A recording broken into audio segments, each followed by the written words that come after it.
It's a constant management challenge. Okay. Back to you, Chair. Thank you, Simon. Dr. Rupa Huq. Thanks, Chair, and hello again, Mr. Sharp.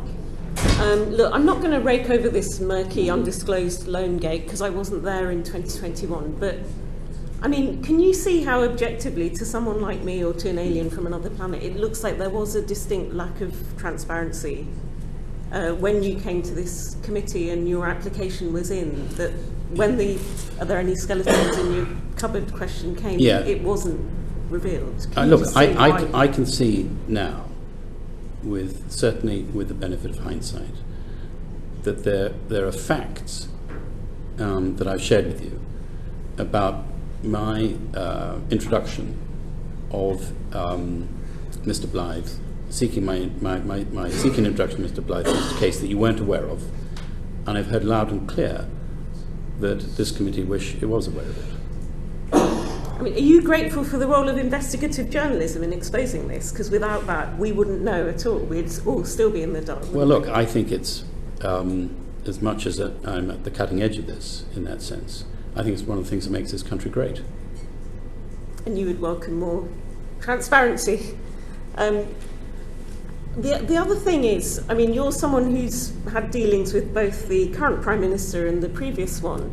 Is there a sense that this could be past and previous Prime Ministers briefing against each other?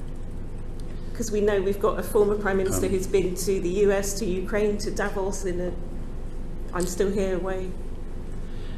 I have to say, most of my career was in the private sector, and in most of my career, there wasn't, if you like, leaking that happens, in a sense, in the public sector domain. So I have no judgment as to motivations or issues, or I have no judgment on that. I don't know what the source of this or what the intention behind whoever chose to deliver a memo to the Sunday Times. I don't know what their motivation was. Okay, we don't know where it came from. And just my last little one on this. What do you see the role as the Cabinet Secretary? We know that you met him without other officials minuting it. Just curious to know. Well, the Cabinet Secretary I see as the most senior civil servant in the country. Under him comes proprietary and ethics. And I see his role to advise on any matters which touch on, in this case, the Prime Minister's affairs, insofar as they need to be managed in a way that conform to the rules of proprietary and ethics. Because it feels to me, when I did politics A-level in the last century, we were taught that the Cabinet Secretary, I think it was Sir Robin Butler at the time, was the most powerful man in England and Wales maybe. And it was the head of the Home Civil Service, but Scotland as well, okay. But it feels like now it's turned into a fixer for the government, sort of thing. A fixer for the PM, that you can go and meet him behind the bike sheds without it being minuted. That's what it feels like to me. Okay. Look, I think the Cabinet Secretary took a minute of my meeting. He took notes, and there was a memo that followed. So it was a meeting in the office, in that sense, and it was, a disclosed and noted meeting. Okay, I mean, that's all I'll say on that, but hurrah for investigative journalism. I just noticed that BBC is currently advertising for corporate affairs execs. I think on pretty big salaries. The most recent ones come from Primark, for example, so someone who's come from the private sector. Is this really a good look when you're sacking journos and local radio presenters, and when huge swathes of the World Service are having the plug pulled on them? Well, I think we have to run ourselves like any corporation in one sense, and that is we do have to manage our communications. For example, if you look at the situation in local radio, how we communicate, how we manage our involvement with stakeholders has to be professionally managed. And we need a team that can do that can ensure that takes place appropriately. Plus, in addition, we have to manage communication with the regulator, we have to manage communication with Parliament, we have to manage our communication with different governments within the UK as well, and we need to do so professionally. And that's why public affairs is very important, so that we do that properly. I mean, a journalist friend of mine, you said that all the journalists who communicated with you have been very sympathetic, but I represent a lot of BBC staff. I'm an ex-BBC staff myself, I have them in my family. One of them said to ask how much that corporate band E is, what sort of salary these corporate affairs executives getting compared to your average journalist. Well, I mean, one of the things... 6 figures, isn't it? One of the things we do at the remuneration subcommittee of the board is ensure that the pay that we make is appropriate. And in fact, can you tell us in numbers what that is? Well, I can tell you that we have failed to hire people. What's the current going rate? Because we aren't financially competitive with the private sector. It's a great difficulty for us to recruit people for key positions at the BBC. And in terms of the specifics of that position, I don't have that off the top of my head, and I'll have to come back to you. Right. Okay, I'd be curious to know. You're going to write to me about this on record. Okay. The interview that you did in the Sunday Times on December the 3rd, when you said the BBC should be run more like Goldman Sachs, and you're no Marmaduke Hussey, I think the title was More Guts and No Liberal Bias. We know that part of your job as chair is to uphold and display independence from government. Is this sort of bias that you want to steer clear of only liberal bias? No. The fact that you sort of very publicly had a go at Emily Maitlis in that interview. I think, obviously in this community, people look at biases in the sense of partisan political issue. One of the things we've done is also look at thematic issues associated. And if you look at Professor Sandbrook's recent articles, for example, he talks about the fact that the issues about bias are not around party politics, but they're around issues of subject. So, for example, we had a thematic review to look at impartiality in the context of tax and spend, which came out very recently. We're going to have one, I don't know if we've announced it yet, on migration, for example. And part of our approach to impartiality is to look at it more broadly around topic areas and how we approach topic areas. Because, and then I know, for example, Mr. Nicholson has addressed this, AI is another source of potential bias. And if you look at some of the recent issues associated with AI as well, there will be biases, cultural biases, and political biases emerging from those areas as well. So these issues we do look at, and part of my job is to ensure, which is why we've had the 10-point impartiality plan, is that we look at biases in the broadest possible sense, and party political bias is only one element of that, and increasingly less important to our audience than some of the bigger issues. I mean, when you say I will fight BBC liberal bias, it looks like it's only in one direction. And an applied example I want to give you, Simon Jupp said I'm going to talk about the World Service. We know that, you just said actually you will aggressively champion the World Service, but we know that it's an 85 years running thing. The relative cost actually of 28 million, it's 0.5% of your spend, 0.001% of government spend. It's a tiny fraction compared to the soft power that we get out of it. We know that these countries where news is censored, it's a vital lifeline. You know, this is London calling for years and years has been the truth. My cousins in Bangladesh used to say, we listen to the BBC when we want the truth. And there is a suspicion that, so why is this being done? I think you could find the money down the back of the sofa. It seems, you know, when you're hiring these people on 6-figure telephone number type salaries to do your corporate affairs, the structure's all going in that way. There's a report in the Voice newspaper, 3rd of February, that there was a call a Zoom with BBC Africa, they were told that they're all for the trot. No consultation. Is that a way to treat staff? Somebody on that call said this right-wing government are moving away from engagement with the continent of Africa. So this seems to be that, do you know what I mean? You take one bias and tilt it the other way. And we know in that interview you were fondly talking about how Rishi Sunak worked for you in the 90s, then he was your boss at the Treasury, you're good mates with Boris Johnson, brokering his loan. It just all looks like you're trying to I don't have the bias in another direction. I don't have the detail on the Africa situation I'm talking about. I doubt if that is the case, and I will look into it.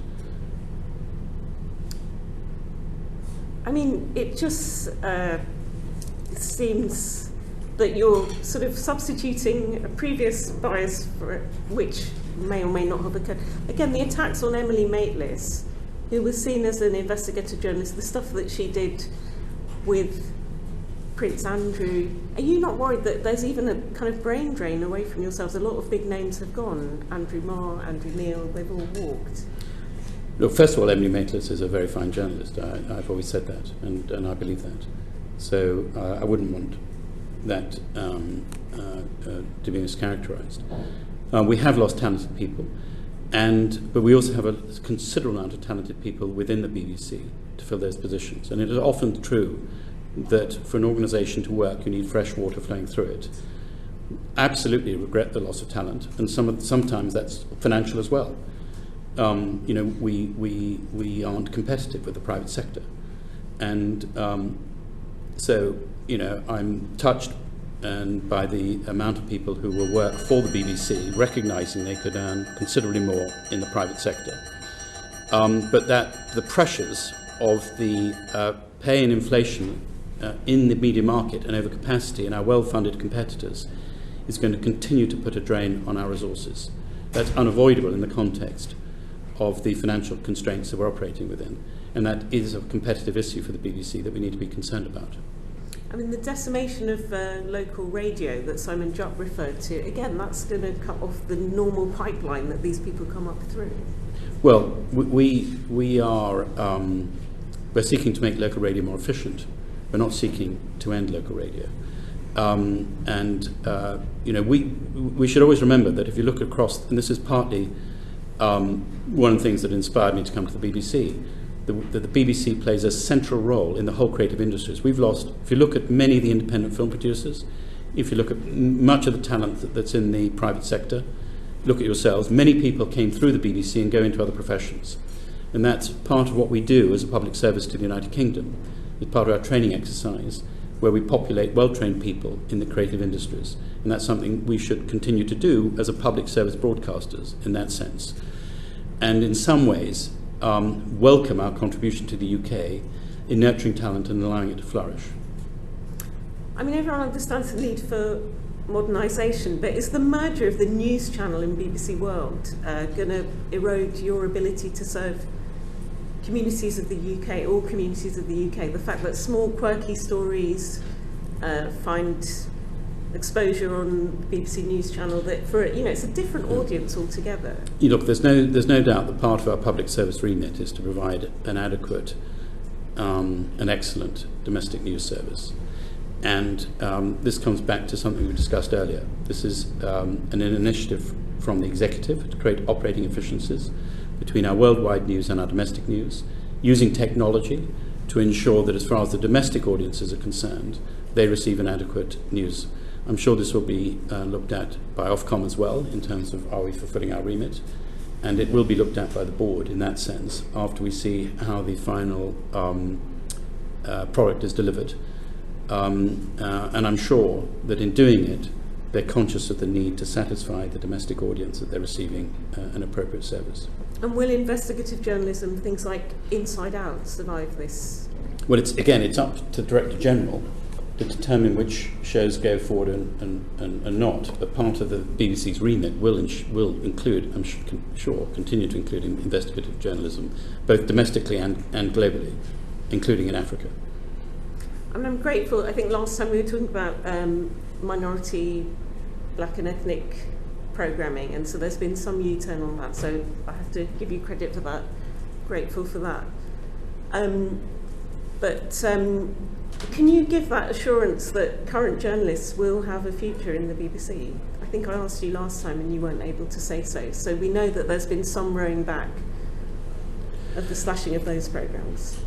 Well, this comes back to making it clear the difference between my position as a non-executive and the executive. The journalists don't, in that sense, work for me. What is important as far as we're concerned at the board level is that the evaluation systems are fair and that people retain their jobs and get promoted on the basis of merit. And so I can't speak to the individual journalists, and they should and do have no more, in that sense, no more security than they do in the private sector. But we have to have processes that ensure that we retain the journalists that we have on merit. Yeah, because there is a worry about losing all this expertise, and apparently on this BBC Africa call, journalists on there were offered a week's work experience, sometimes people that have given decades of their life. Yes. Well, I think that's one of the things that makes the BBC great, is the quality we've had of BBC journalists who have actually had a period of longevity and experience within the domain that they operate. Okay, I mean, I hope in this new merged news channel stroke BBC World, because we've all appeared on the domestic channel sort of thing, and if all that's squeezed out for, I don't know, some global Britain thing that the government wants, it's not good. Okay, last one from me. Gender pay. We know that there were well publicised cases, 2018 Carrie Gracie, 2020 Samir Ahmed won a tribunal. In the last century, I do recall Connie Huq being paid less than her male counterparts on Blue Peter. I know the gender gap is reducing. Is there a year when it will be zero? I mean, in our job, we're all paid the same thing. We're on a national scale.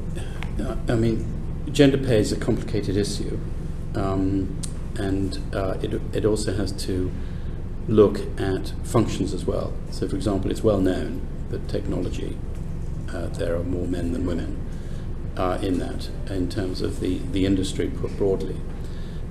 We have more than 50% employees now who are women, in more than 50, we passed 50% in terms of women at the BBC. What is absolutely critical is that people are paid the same whether they are men or women for fulfilling the same task, and get evaluated on the same basis. That is something we look at the board, and if we find that the indicators beg questions, then we ask those questions. So you are striving to yes, completely absolutely. reduce it. Okay, that could be a way to reduce some of this reputational damage from the murky loan affair. Thank you. Trying to pull things together.